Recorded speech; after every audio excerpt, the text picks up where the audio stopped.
Air moves us, fire transforms us, water shapes us, earth heals us. And the balance of the wheel goes round and round, and the balance of the wheel goes round. Air moves us, fire. Howdy, howdy. This is going to be a video not only for Living the Pagan Life series, but it's also going to be for the herbal series that I do as well.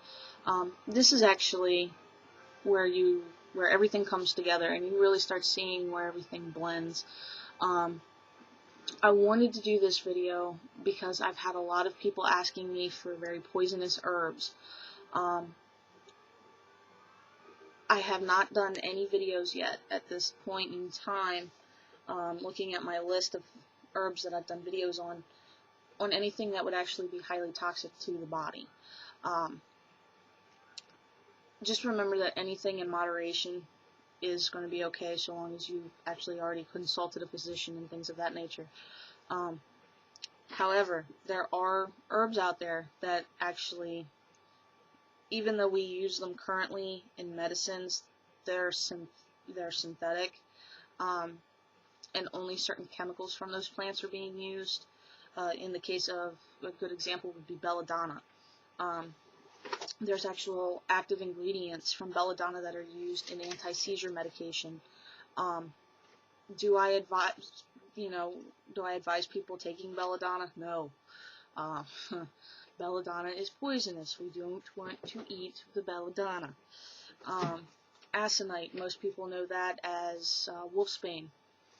Highly toxic. So toxic that when you touch it, it actually causes an allergic reaction on the skin.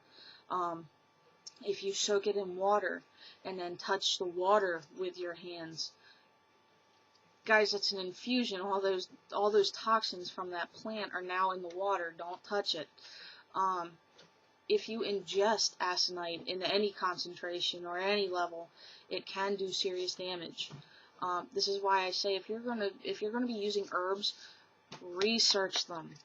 Okay. A really good example of one that would be kind of difficult to really get any kind of sense would be wormwood. This is wormwood. It has a very unique smell. It's poisonous. In small doses as well as large doses, it is a poison. Even though this is sometimes used to treat stomach disorders, it expels intestinal worms, things of this nature, it's still a poison. You can still cause harm to yourself if you drink this in a tea or anything of that nature. It doesn't matter. You guys have to be extremely careful with these things. And the reason why I wanted to do this not only as a Living the Life video, but as an herbal video as well, is because there is a blending here. Anybody who uses magic and incorporates herbal magic into their daily practices, whether it be through incense, drinking tea, or anything along those lines, you have to be aware of what you're using. Wormwood is the best example that I have because this is the only poisonous herb that I actually have. The only time I use this is in spells. Most of the time when it comes to the spell version of this, it's usually to banish anger, protection, exorcism, and occasionally people who like to play with the black arts will use this. But I use this mainly for protection. As many of you know, I'm all about protection. But at the same time, I'm all about knowledge. The best way to protect yourself from ill wishes, from harm and everything else, is through knowledge. You really don't want to be using things that are poisonous to the touch or things that are poisonous when you ingest them, is because it can cause harm to you. So the next person who asks me where can they get cheap belladonna, I'm going to ban you from my channel, for one, and two, I'm going to actually put you into like contact with maybe the suicide hotline. this is ridiculous. I don't know how many people I've had come to me asking me for wolfsbane, asking me for wormwood, belladonna, you name it. I mean, I've been asked for it if it's a poisonous herb. And at this point, I am so concerned about some of the viewers who are interested in the herbal videos when they start asking for these dangerous herbs, that what are you guys actually thinking about when you're thinking about herbal magic, or even the use of medicinal herbs? You know, I understand that if you use like catnip, that's one thing, but if you're going to use something like wolfsbane, that's something completely different. When you're using poisonous herbs, it's no different than if you were to say, let's say for wolfsbane, the alternative would be, I'm trying to think of the best plant here, poison ivy.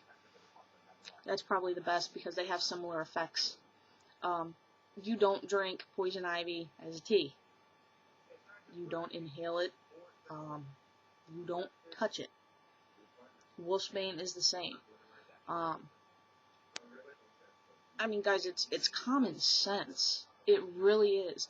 If, for whatever reason, you want to use things such as aconite, you want to use belladonna, you want to use wormwood, things of these natures, at least with wormwood, you can actually touch it with your hands. There's no allergic dermatitis type effect that you'll have. I'm actually in the process of trying to put together a substitute list for the poisonous herbs.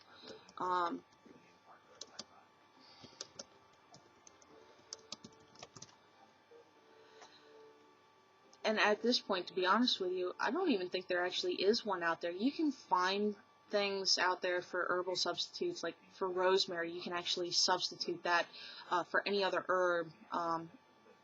You can substitute rose for any flower, frankincense or copal for any gum or resin, things of that nature. Those are simple. But when it comes to the more dangerous herbs like belladonna and wolfsbane, things of that are poisonous, it's actually a little harder to substitute because there's certain chemicals that are in there that may create certain reactions. But I'm just going to say this once, or maybe twice, I don't know. Don't use it.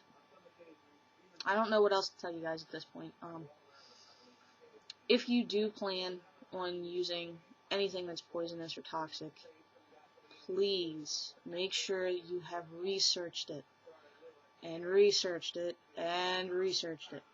Because I'm sure after you've done enough research, guess what? You're not going to use it. Be responsible with it, and this applies to everything. Everything when it comes to herbs, everything when it comes to magic, everything that deals with anything. Be responsible about what you're doing. I know to some of the kids out there, they're like, oh, wolfsbane, that's really cool. No, it's not. Yeah, it's a beautiful plant, but like some of the greatest and most poisonous things in nature, they are beautiful. Look at the poison dart frog. Beautiful. But one drop of the toxin on it can kill you in 5 minutes. And it's a very painful death. So, I mean, common sense. If it's bright and shiny, usually you should probably stay away.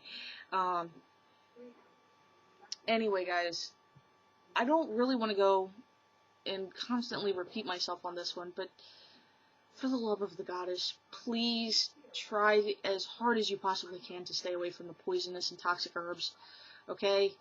I don't want to find out later on down the line that because of one of my videos on, say, lavender, that it got you interested in more toxic herbs and then you tried to take, like, a dose of wolfsbane, okay? Don't do it. Don't. Be safe, be cautious, do your research. You really want to get some good hearty information, start talking to people who are in holistics, or anybody who practices homeopathy. You know, these are the people that are really going to know what herbs are what. like I said, research, research, research. One of the books that I have, I showed earlier, it was about the herbal remedies, specific plants that are in there, none of which, if I remember correctly, are poisonous. But if you really need to find out specific information about a certain plant, hit me up, or hit anybody up that has anything to do with herbs. A really good channel on here that's here that also runs a store is it Mountain Rose Herbs, I believe is the name. I'll try to find the link and post it. But you want to know something about a specific herb, talk to them too. They have some of the best information. It can be a little general, but overall, I mean, they have really good information on the different herbs. From what I've seen, they also show some good videos on how to make tinctures as well as infusions, and I've got my fingers crossed. I hope they're going to be making some things on decoctions and things of that nature too. Check those guys out. Anyway, this is Lady Silver Vixen. Please be careful. Research, research, research. Less bit.